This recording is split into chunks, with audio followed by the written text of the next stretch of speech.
ওই কাইল্লা। আমি পিছনে তাকিয়ে দেখি সাদিয়া আর ওর বান্ধবীরা বসে আছে। হ্যাঁ, ওরা আমাকেই ডাকছে, কারণ আমার গায়ের রং কালো। একেবারেও কালো না। আমি ওদের কথায় কান্না দিয়ে আমার মতো ক্লাসের দিকে যেতে লাগলাম। ওরা পিছন থেকে অনেক ডেকেছিল, কিন্তু আমি সোজা ক্লাসে চলে গেলাম। কিছুক্ষণের মধ্যেই স্যার চলে এলো। ক্লাস করতে করতে আমার পরিচয়টা দিয়ে দেই। আমি সাকিব হাসান, এবার ইন্টার সেকেন্ড ইয়ারের ছাত্র। আমরা দুই ভাই এক বোন। আপু সবার বড়, তারপর ভাইয়া, আর তারপরে আছে আমি। আপুর বিয়ে হয়েছে অনেক আগেই, তাদের একটা মেয়ে আছে, এবার তৃতীয় শ্রেণীতে পড়ে। ভাইয়ার বিয়ে হয়েছে আজ মাস 3 হবে। ক্লাসে আসার সময় যে আমাকে ডাকছিল তার নাম সাদিয়া, আমার ভাইয়ের শাদী, মানে আমার ভাবির বোন। একই সাথে একই কলেজে পড়ি। আজ এই পর্যন্তই থাক, আস্তে আস্তে সব জানতে পারবেন। আমাকে সকল স্যার ম্যাডাম খুব ভালোবাসতো। সমস্যা শুধু একটাই, আমি দেখতে একটু কালো আর রোগা। ঠিক মতো খাওয়া দাওয়া না করলে, না ঘুমালে যা হয় আর কি। সবগুলো ক্লাস করে বাইরে এলাম। বন্ধুদের সাথে কথা বলতে বলতে কলেজের গেটের সামনে দিয়ে যাওয়ার সময় দেখি সাদিয়া এবং ওর কিছু বান্ধবী ফুচকার দোকানে বসে আছে। সাদিয়া আমাকে দেখতে পেয়ে ডাক দিল। আমার সাথে বন্ধুরাও যেতে চাইলো, কিন্তু সাদিয়া শুধু আমাকেই যেতে বলল। আমি ওদের কাছে গিয়ে, কি বলবি? ওই কাইল্লা বলবি মানে? বল, বলবেন। আর তোকে সকালে এত করে ডাকলাম, আসলি না কেন? আমার নাম কাইলা না, আমার একটা নাম আছে, ওটা বলে ডাকলে ঠিকই আসতাম। ওই চুপ, নিজের চেহারা কখনো আয়নায় দেখেছিস? কাইল্লা ভূত একটা। দেখ, এটা কিন্তু ঠিক হচ্ছে না। চুপ। আর এখন ফুচকার টাকাটা দে। তোদের ফুচকার টাকা আমি দিতে যাব কেন? আমি দিতে বলেছি তাই দিবি, না হলে কিন্তু সবকিছু আপুকে বলে দিব। আমি আর কোনো কথা না বলে ফুচকার টাকাটা দিয়ে চলে আসতে যাব, তখনই আবার ডাক দিল। আবার ডাকিস কেন? বাসায় যাব, একটা রিক্সা নিয়ে আয়। তুই রিক্সা নিতে পারিস না? আবার কথা বলে, যা বলছি তাই কর। আমি আর কিছু না বলে সাদিয়ার জন্য একটা রিক্সা নিয়ে এলাম। সাদিয়া রিক্সায় উঠে বাসার দিকে চলে গেল। আমিও বাসায় যাওয়ার জন্য অন্য একটা রিক্সায় উঠলাম। ভাবছেন সাদিয়া ওর আপুকে, মানে আমার ভাবিকে কি বলতে চাইলো, তাই তো? সেটাও না হয় পরে জানতে পারবেন। বাসায় এসে বেল দিতেই ভাবি এসে দরজা খুলে দিল। আমি রুমে এসে ফ্রেশ হয়ে নিলাম। নিচে এসে খাবার খেয়ে বেরিয়ে পড়লাম আড্ডাখানার উদ্দেশ্যে। বন্ধুদের সাথে কিছুক্ষণ আড্ডা দিয়ে চলে গেলাম খেলতে, মানে ক্রিকেট খেলতে। বাসা থেকে একটু দূরেই একটা স্কুল মাঠ আছে, ওখানেই প্রতিদিন খেলা করি। খেলা শেষ করে সন্ধ্যার একটু আগে বাসায় চলে এলাম। এসে হাত মুখ ধুয়ে পড়তে বসে গেলাম। কিছুক্ষণ পর ভাবি এসে খাবার জন্য ডেকে গেল। উঠে কি খাবার খেয়ে কিছুক্ষণ টিভি দেখে আবার রুমে চলে এলাম। সারাদিন এভাবে কাটে, কলেজ, খেলাধুলা, পড়া আর ফোন চাপা। একটু রাত জাগার অভ্যাস আছে। আসলে শরীরটা আমার নিজের দোষেই খারাপ হয়েছে। অনেকক্ষণ ফোনে গেম খেলে ঘুমিয়ে গেলাম। পরের দিন সকালে আম্মুর ডাকে ঘুম ভাঙলো। তাড়াতাড়ি উঠে ফ্রেশ হয়ে একেবারে তৈরি হয়ে নিচে এলাম। কিরে, একেবারে তৈরি হয়ে আসলি যেন? কলেজে যেতে দেরি হয়ে গেছে। টেবিলে খাবার রাখা আছে, খেয়ে যা। না, কলেজে যেতে অনেক দেরি হয়ে যাবে। অল্প কিছু তো খেয়ে। আর বলতে পারলো না, তার আগে আমি এক দৌড়ে বাসার বাইরে চলে এলাম। এসে একটা রিক্সা নিয়ে সোজা কলেজে চলে এলাম। কলেজে আসতেই আজ একটু বেশি দেরি হয়ে গিয়েছে। তাড়াতাড়ি রিক্সা থেকে নেমে ভাড়াটা দিয়ে দৌড়ে ক্লাসের দিকে চলে এলাম। এসে দেখি স্যার ক্লাসে চলে এসেছে। আসবো স্যার? আসো। আজ এত লেট হলো যে? আজ বাসা থেকে বের হতেই দেরি হয়ে গিয়েছিল। আচ্ছা, সিটে গিয়ে বসো। আমি গিয়ে বন্ধুদের কাছে বসলাম। ক্লাসের পড়াটা ঠিক মতোই দেই, তাই স্যার কিছু বলে না। ক্লাসের পড়া ঠিক মতো দিলেও পরীক্ষায় ভালো রেজাল্ট করতে পারি না। সবগুলো ক্লাস শেষ করে বাইরে বের হলাম। চল আজকে একটু ঘুরে আসি। কোথায় যাবি? চল নদীর পাড়ে যাই। তোরা যা, আমি যাব না। কেন? আমার ভালো লাগছে না। তাহলে আমরা কি করতে যাব? তোরা যা, ঘুরে আয়। না, তুইও যাবে আমাদের সাথে। দেখ, আমাকে টানতে টানতে নিয়ে বাইকে উঠালো। আমার ভালো লাগে না কোথাও ঘুরতে যেতে, আর মেয়েদের সামনে তো একদমই নয়। লোকজনের সামনে গেলে মনে হয় সবাই আমার দিকে তাকিয়ে আছে। মনে হয় যেন আমি অন্য গ্রহ থেকে এসেছি। কোনো কাপড় আমার গায়ে ঠিক মতো লাগে না। যাই হোক, বন্ধুরা মিলে নদীর পাড়ে চলে এলাম। এই টাইমে এখানে অনেক লোকজন আসে। কত সুন্দর সুন্দর মেয়েরা, মন চায় তাদের সামনে দিয়ে ঘুরতে, কিন্তু আমাকে দেখলে তারা হাসতে থাকে, তাই আর যাওয়া হয় না। বন্ধুরা মিলে বাদাম খাচ্ছি বাইকের উপর বসে। ওরা অনেকগুলো ছবি তুললো, কিন্তু আমি ছিলাম না। আরো কিছুক্ষণ ঘোরাঘুরি করে বাসায় চলে এলাম। বাসার সামনে এসে বেল বাজাতেই আম্মু এসে দরজা খুলে দিল। আজ এত দেরি হলো যে? আজকে একটু ঘুরতে গিয়েছিলাম। কিছু খেয়েছিস? না। কত বেলা হয়েছে, সেদিকে খেয়াল আছে? দিন দিন না খেয়ে শরীর কি হাল হচ্ছে একবার তাকিয়ে দেখেছিস? শুকিয়ে কাঠ হচ্ছে দিন দিন। এটা অবশ্য নতুন না, মাঝে মাঝেই এরকম বকা শুনতে হয়। আমি আর কোনো কথা না বলে সোজা রুমে এসে ফ্রেশ হয়ে নিলাম। একটু পর ভাবি আসলো খাবার জন্য ডাকছে।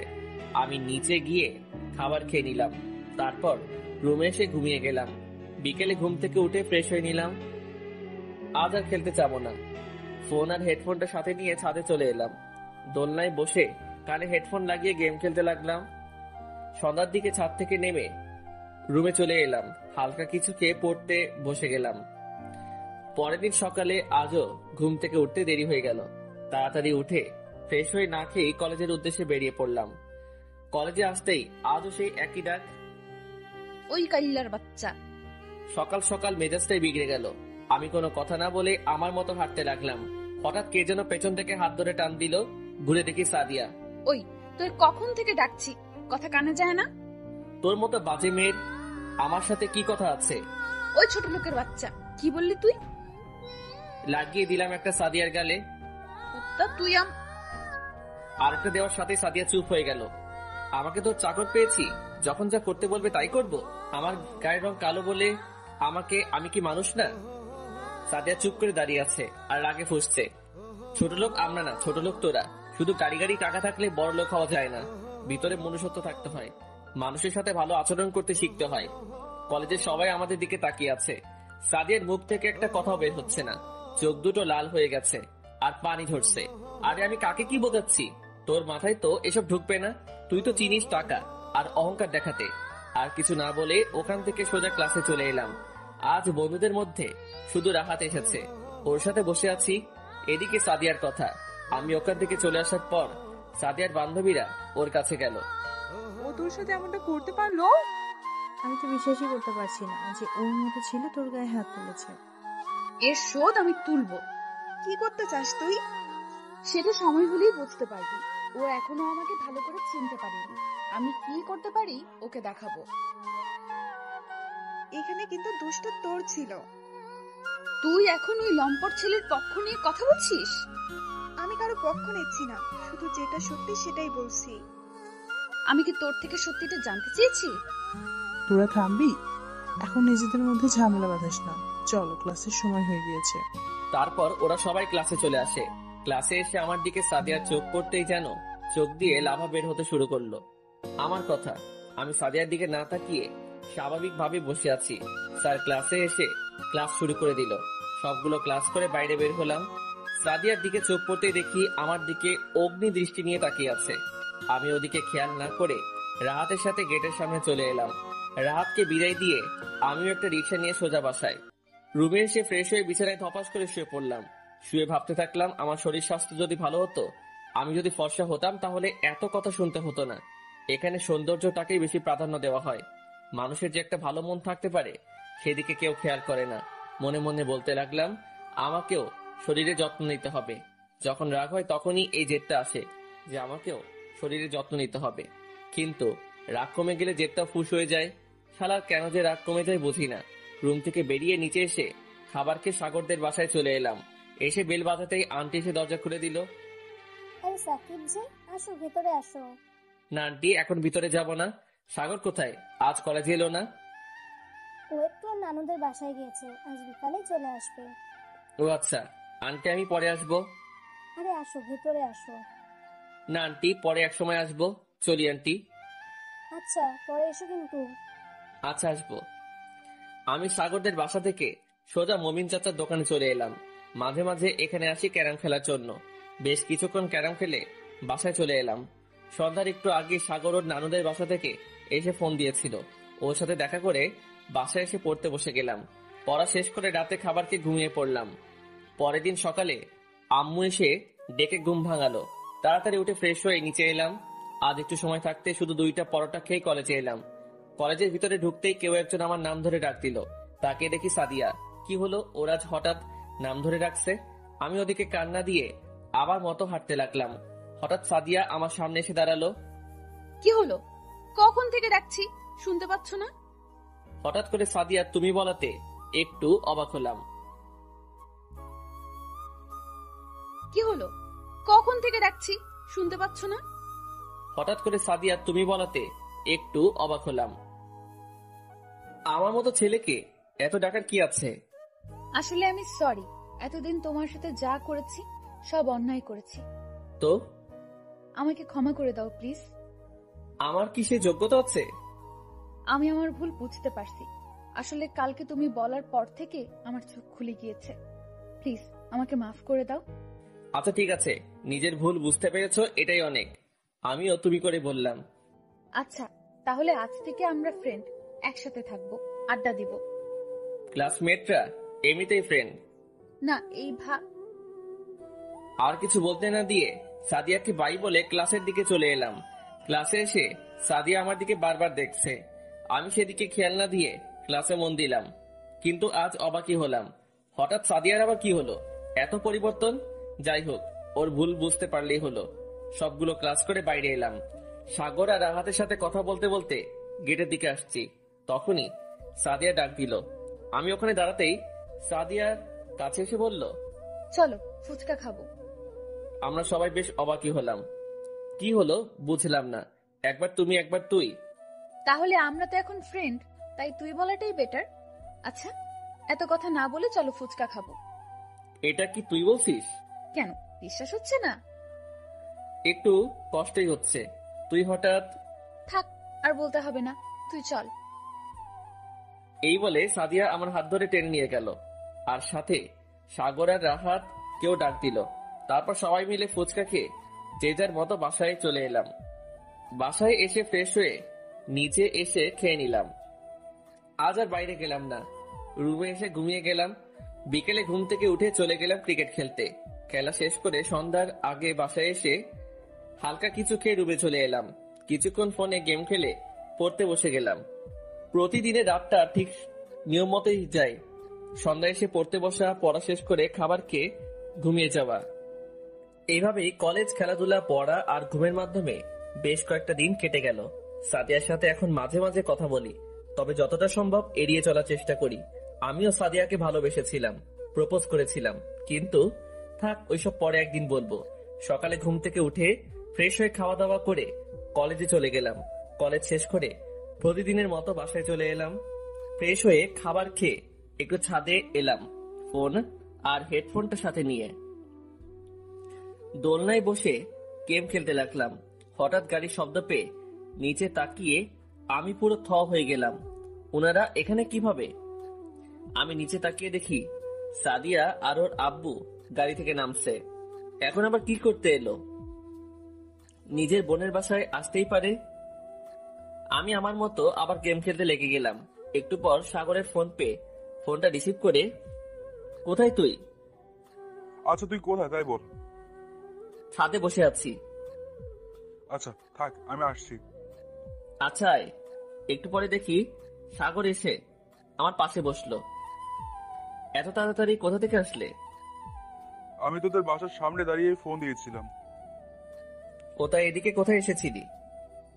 একটা কাজে এসেছিলাম, তাই ভাবলাম তোর সাথে যাই। ও, তোদের বাসায় দেখলাম সাদিয়া এসেছে। একটু আগেই ওর আব্বুর সাথে এসেছে। তুই কথা বলেছিস? না, আমি এখনো নিচে যাইনি। ও, তা তুই এখন বসে বসে গেম খেলবি নাকি আমার সাথে যাবি? আমিও যাব। তাহলে চল। আমি আর সাগর উঠে নিচে চলে এলাম।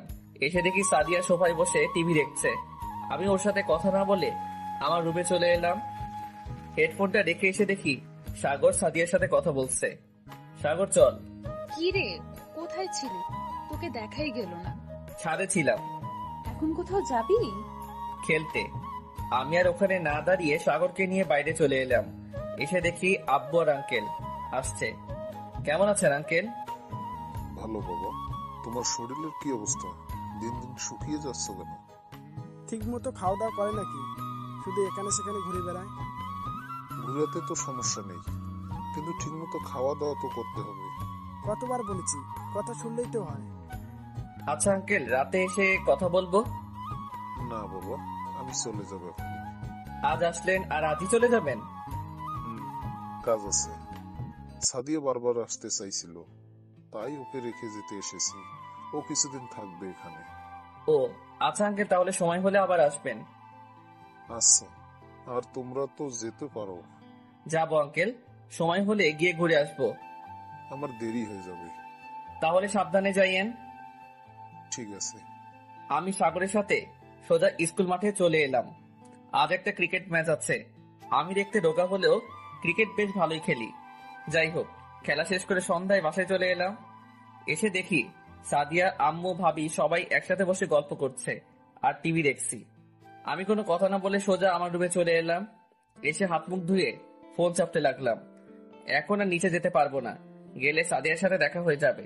একটু পরে ফোনটা রেখে পড়তে বসে গেলাম। হঠাৎ সাদিয়া পিছন থেকে এসে, কি করিস? হাডুডু খেলি। মিথ্যা বলিস কেন? তুই তো বই পড়ছিস।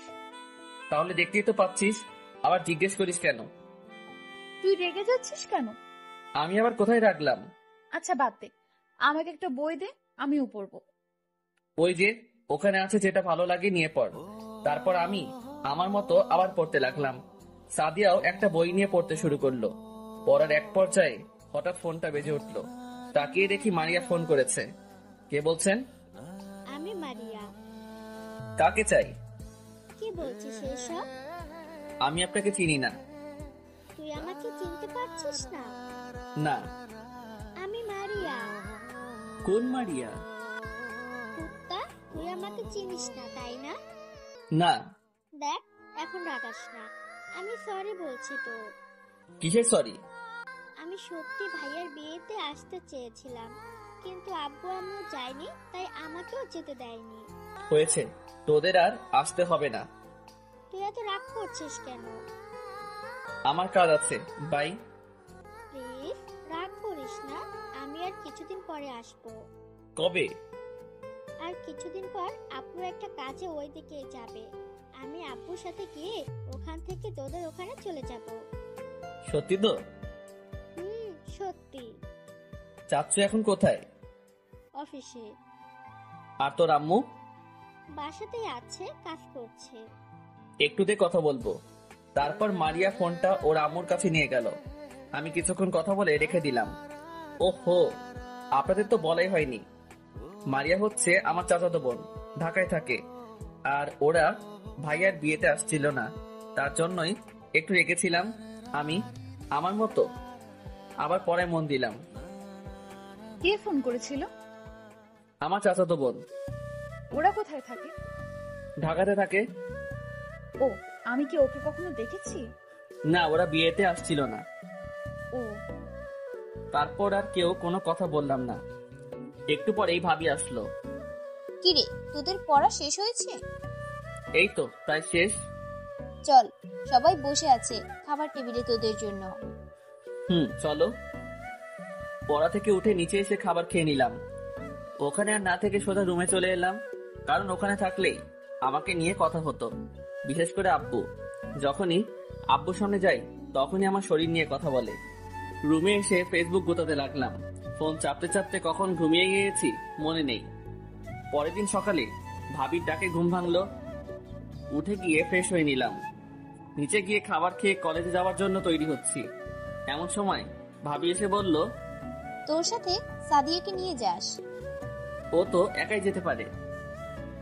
না, তুই ওকে নিয়ে যাবি। আচ্ছা, ওকে তৈরি হতে বল। ও তৈরি হয়েই আছে, তুই যাওয়ার সময় ওকে ডেকে নিস। আচ্ছা ঠিক আছে। তারপর ভাবি চলে গেল। আমিও তৈরি হয়ে কলেজে যাওয়ার জন্য বেরিয়ে পড়লাম। সাথে সাদিয়াকে নিয়ে কলেজে এলাম। সাদিয়া ওর বান্ধবীদের কাছে চলে গেল, আমিও বন্ধুদের কাছে এলাম। কিরে, একেবারে একসাথে কলেজে? তো কি করবে, নিজের বেয়ারের সাথে তো আসছে। এখন একদমই মজা করবি না। আচ্ছা ঠিক আছে। আর মিথিলা তোকে খুঁজতে আসছিল। কেন? জানি না, শুধু বললো তুই আসবি কখন। ও, তোকে ওর সাথে দেখা করতে বলেছে, কি জরুরি কথা নাকি বলবে। আমার সাথে আবার কিসে জরুরি কথা? জানি না, তবে তোকে দেখা করতেই বলেছে। আচ্ছা চল, ক্লাসের সময় হয়ে গিয়েছে। তারপর সবাই উঠে ক্লাসে চলে এলাম। ক্লাসে আসতে মিথিলা ইশারা করে বলল কলেজ ছুটির পর দেখা করতে। আমিও মাথা নাড়িয়ে হ্যাঁ সূচক উত্তর দিয়ে নিজ জায়গায় গিয়ে বসলাম। প্রথম ক্লাস শেষ হবার পর কলেজ ছুটির পর গেটের সামনে দেখা করিস। আমি বুঝেছি, আর সাগরও আমাকে বলেছে। ও আচ্ছা। তারপর বাকি ক্লাসগুলো করে বাইরে বের হলাম। মিথিলা ওর সাথে দেখা করতে বললো, তুই দেখা করছিস? না, এখন করব। ও আচ্ছা। আমরা হাঁটতে হাঁটতে গেটের সামনে এসে দাঁড়ালাম। একটু পর মিথিলা আসলো। কি বলবি? সাদিয়া এদিকে নেই তো। না, এদিকে তো দেখলাম না। ও আচ্ছা, না থাকলেই ভালো। কি বলার জন্য এখানে আসতে বললি? শোন, তুই সেদিন সাদিয়ার গায়ে হাত তোলার পর থেকে সাদিয়া তোর উপর ভীষণ রেগে আছে। কই, আমার সঙ্গে তো ভালোভাবেই কথা বলছে। ও এখন তোর সাথে ইচ্ছে করে ভালো ব্যবহার করছে, কিন্তু ওর মাথার ভেতরে শুধু প্রতিশোধের আগুন জ্বলছে। ওকে দেখে তো কিছুই মনে হলো না। থাক, অত কথা বলবো না। যে কোনো সময় সাদিয়া চলে আসতে পারে।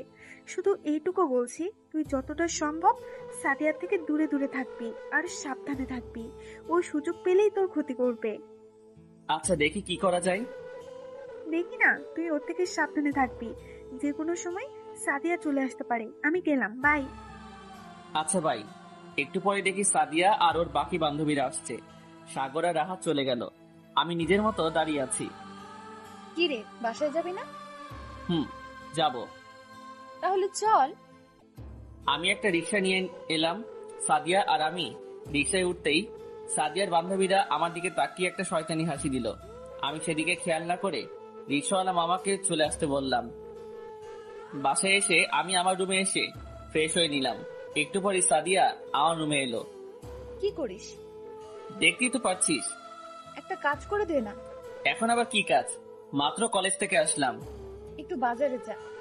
আমি এখন পারবো না। তুই পারবি না, আমি পারবো না। পারলে তুই যা। আমি কিন্তু আপুকে সব বলে দিব। কি বলবি তুই? কিসের ভয় দেখাস আমাকে?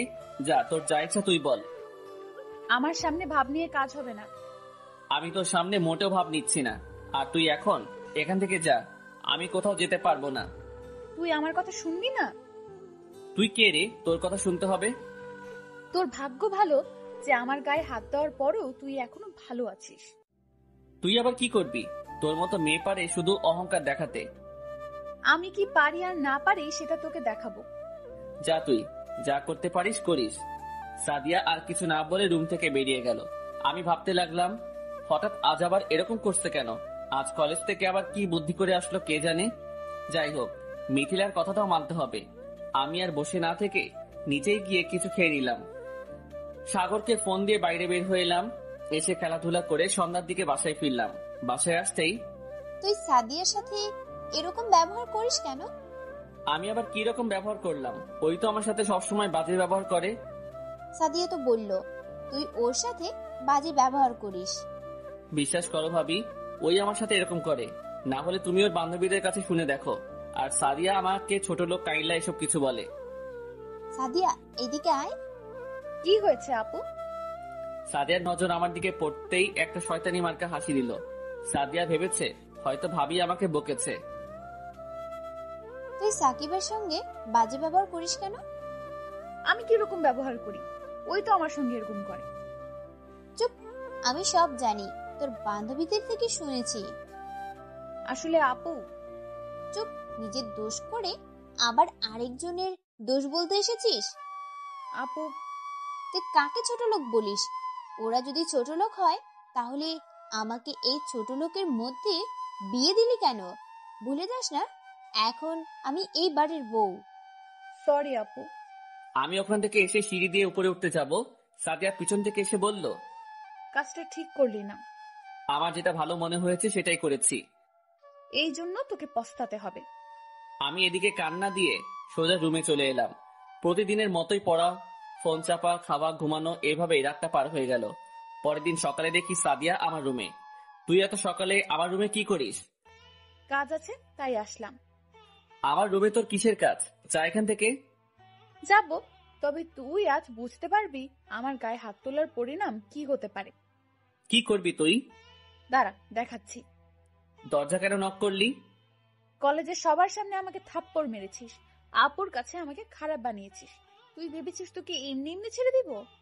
কি করতে চাস তুই? সেটা একটু পরেই বুঝতে পারবি। আমার কাছে ব্যাপারটা একদমই ভালো লাগলো না। উঠে গিয়ে দরজা খুলতে যেতেই পিছন থেকে মাথায় আঘাত পেয়ে নিচে পড়ে গেলাম। হ্যাঁ, সাদিয়া পিছন থেকে আমার মাথায় আঘাত করেছে। সবকিছু কেমন যেন ঝাপসা লাগছে। সাদিয়া এসে আমার টি শার্টটা টেনে একটু ছিঁড়ে দিল। আমার কথা বলার শক্তিটুকু হারিয়ে ফেলেছি। সাদিয়া চিৎকার করে ভাবিকে ডাকছে। সাদিয়া আমার কাছে এসে কলার ধরে নিচু স্বরে বলল, এখন বুঝতে পারবি আমি কি করতে পারি। আমার পেছনে লাগা, তাই না? এবার হারে হারে বুঝবি। হঠাৎ দরজার ওপাশ থেকে কারো আশা শব্দ পেয়ে যদি আমাকে ধাক্কা দিয়ে ফেলে দিল। আমার আর কিছু মনে নেই। যখন জ্ঞান ফিরল, নিজেকে হসপিটালে আবিষ্কার করলাম। আমাকে হসপিটালে কে আনলো? আপনার আব্বু নিয়ে এসেছে। আব্বু কোথায়? বাইরে দাঁড়িয়ে আছে। একটু দেখে দেবেন? আচ্ছা, দিচ্ছি। তোকে আমার নিজের ছেলে বলতেও লজ্জা করছে। ছি, কি করেছি আমি? চারিদিকে ধর্ষক ঘোরাফেরা করছে, কিন্তু আমার বাড়িতে যে ধর্ষক থাকতে পারে এটা আমি ভাবতে পারিনি। কি বলছো আব্বু? চুপ, তোর ওই নোংরা মুখে আমাকে আব্বু বলবি না। আমি কি করেছি যার জন্য তুমি এমন করছো? কি করিসনি তুই? তুই সাদিয়ার ইজ্জত নষ্ট করতে চেয়েছিস। না, তুমি ভুল বুঝছো। কোনটা ভুল? তুই সাদিয়াকে একা পেয়ে ওকে নষ্ট করতে চেয়েছিস, এটা ভুল। বিশ্বাস করো, আমি এসব কিছুই করিনি। সাদিয়ার পিছন থেকে আমার মাথায় আঘাত করেছে। নিজের ইজ্জত বাঁচানোর জন্য তোকে আঘাত করতে বাধ্য হয়েছে। সাদিয়া এসব কিছু মিথ্যা বলেছে। চুপ, একটা মেয়ে কখনো তার ইজ্জত নিয়ে মিথ্যা বলে না। আমি সত্যি বলছি, ও আমার থেকে প্রতিশোধ নেওয়ার জন্য এরকম করেছে। আমি আর একটা কথাও শুনতে চাই না। তোর মতো ছেলের আমার আর দরকার নেই। আব্বু, তুমি ভুল করছো। কোনটা ঠিক আর কোনটা ভুল সেটা কি তোর থেকে শিখতে হবে? আমার বাড়িতে আর তোর কোনো জায়গা নেই। তোর সবকিছু এই ব্যাগে রাখা আছে। তোকে পুলিশে দিতে চেয়েছিলাম, কিন্তু বাসার সবার দিকে তাকিয়ে সেটা আর করতে পারলাম না। আম্মু কোথায় এখন? বাসায় আছে। আমি আম্মুর সাথে দেখা করতে চাই। তোর কারোর সাথে দেখা করতে হবে না। আব্বু প্লিজ, শুধু একবার। না, তুই আমার ওই বাসার দিকে আর যাবি না। আর যদি যাস তাহলে আমার মরা। আচ্ছা, যাব না। তবে যাওয়ার আগে একটা কথা বলে যাচ্ছি, তোমার নিজের ছেলের থেকে অন্য একটা মেয়ের কথা বেশি বিশ্বাস হলো। আমার ছেলের থেকে একটা মেয়ের ইজ্জত আমার কাছে অনেক দামি। ও আচ্ছা, তবে এখন যেটা করছেন এটা ভুল করছেন। আর এই ভুলটা যেদিন বুঝতে পারবেন সেদিন আর আমাকে কাছে পাবেন না। আর হ্যাঁ, এইসব জিনিসপত্র আমার আর দরকার নেই। আপনার টাকায় কেনা ছিল, এটা আপনি নিয়ে যান। আমি আর ওখানে না থেকে সোজা হসপিটাল থেকে বেরিয়ে এলাম। কোথায় যাব এখন? মাথাটা ঝিমঝিম করছে। রাতদের বাসায় এসে বেল বাজাতেই আন্টি এসে দরজা খুলে দিল। আরে সাকিব যে, ভিতরে আসো। আন্টি রাহাত বাসায় আছে? না, ও একটু বাজারে গিয়েছে, এক্ষুনি চলে আসবে। ও আচ্ছা। তোমার মাথায় কি হয়েছে? একটু আঘাত পেয়েছিলাম। তোমরা যে কিভাবে চলাফেরা করো বুঝি না। আসো, ভেতরে আসো। রাহাতের রুমে গিয়ে বসো। না আন্টি, আমি সোফাতেই বসছি। গিয়ে সোফায় বসলাম। আন্টি টিভিটা অন করে রিমোটটা আমার কাছে দিয়ে কাজ করতে লাগলো। টিভি ঠিকই চলছে, কিন্তু আমার টিভির দিকে কোনো মনই নেই। বারবার শুধু সাদিয়ার করা ব্যবহার মনে পড়ছে। সামান্য বিষয় নিয়ে এত কিছু করতে একটু বদলো না, এতটা নিচে নামতে পারলো। হঠাৎ কারো ধাক্কায় বাস্তবে ফিরলাম। কি এত ভাবছিস? কখন থেকে ডাকছিস, শুনতে পারছিস না? অনেক কিছু। তোর মাথায় কি হয়েছে? তোর রুমে চল, সবকিছু বলছি। আচ্ছা চল। রাহাতের সাথে ওর রুমে চলে এলাম। সাদিয়া আমার সাথে যা যা করেছে সবকিছু ওকে বললাম। আমার তো বিশ্বাসই হচ্ছে না যে সাদিয়া এত বড় একটা জঘন্য কাজ করেছে। আমার তো বিশ্বাসই হচ্ছে না। এখন কি করতে চাস? তুই যেভাবেই হোক আমাকে ঢাকা যাওয়ার ব্যবস্থা করে দে। তুই ওখানে গিয়ে কি করবি? যেভাবেই হোক চালিয়ে নিব। কিন্তু? কোনো কিন্তু নয়। আচ্ছা, আমি এক বড় ভাইকে বলে দেব, তুই আপাতত কিছুদিন ওখানেই থাকবি। আচ্ছা। কিছু খেয়েছিস? না, এখন কিছু খাবো না। চল, আমার সাথে খাবি। আর কিছু বলবে না দিয়ে জোর করে নিয়ে গেল। খাবার খেয়ে আবার রাহাতের সাথে ওর রুমে চলে এলাম। আজকে তো আর যেতে পারবি না। হুম। আজ রাতটা তাহলে আমাদের এখানেই থেকে যা। আচ্ছা, কিছুই করার নেই, কোথায় বা যেতাম, তার থেকে ভালো রাতটা এখানে থেকে চাই। রাতে রাহাত বড় ভাইদের সাথে কথা বলে আমার থাকার ব্যবস্থা করে দিল, আর কিছু জামা কাপড় কিনে দিল এবং যাওয়ার টিকিট কেটে দিল, আর কিছু টাকা আমাকে দিল। এরকম বন্ধু পাওয়া সত্যি ভাগ্যের ব্যাপার। পরের দিন সকালে দেখি সাগর চলে এসেছে। সবকিছু গুছিয়ে আন্টির থেকে বিদায় নিয়ে বাস স্ট্যান্ডে চলে এলাম। সাগর একটা সেলফোন হাতে দিয়ে বলল, এটাতে সিম ভরা আছে, এখানেই যোগাযোগ করব। সবাইকে ছেড়ে যেতে মন চাইছে না, কিন্তু আমাকে যেতেই হবে। আমার পরিস্থিতি এতটা খারাপ হবে কখনো ভাবতেও পারিনি। যাই হোক, সবার থেকে বিদায় নিয়ে বাসে উঠে গেলাম। বাসটা ছাড়তেও বেশি দেরি নেই। সবাইকে শেষবারের মতো দেখে নিলাম। কিছুক্ষণের মধ্যেই বাস চলতে শুরু করলো। বুকের বাম পাশে কেমন যেন চিনচিন ব্যথা করছে আর ভয়ও লাগছে। কিভাবে চলবে দিনগুলো ভাবতে ভাবতে ক্লান্ত হয়ে গেছি। শেষমেশ 5 ঘন্টা জার্নির পর ঢাকায় এসে পৌঁছালাম। রাহাতের দেওয়া ঠিকানা অনুযায়ী চলতে শুরু করলাম। হঠাৎ পকেটে থাকা ফোনটা বেজে উঠল। আমি ফোনটা বের করে রিসিভ করতেই দেখি একটা মেইলি কণ্ঠ। বাবা, কোথায় তুমি? কে বলছেন? আমি রাহাতের আম্মু। ও আন্টি, কেমন আছেন? ভালো। তুমি কত দূরে গিয়েছো? একটু আগে বাস থেকে নেমেছি। ও, তাহলে পৌঁছে ফোন দিও। আচ্ছা আন্টি, দিব। রাহাত কোথায়? গোসল করছে। ও আচ্ছা আন্টি, তাহলে পৌঁছে ফোন দিব।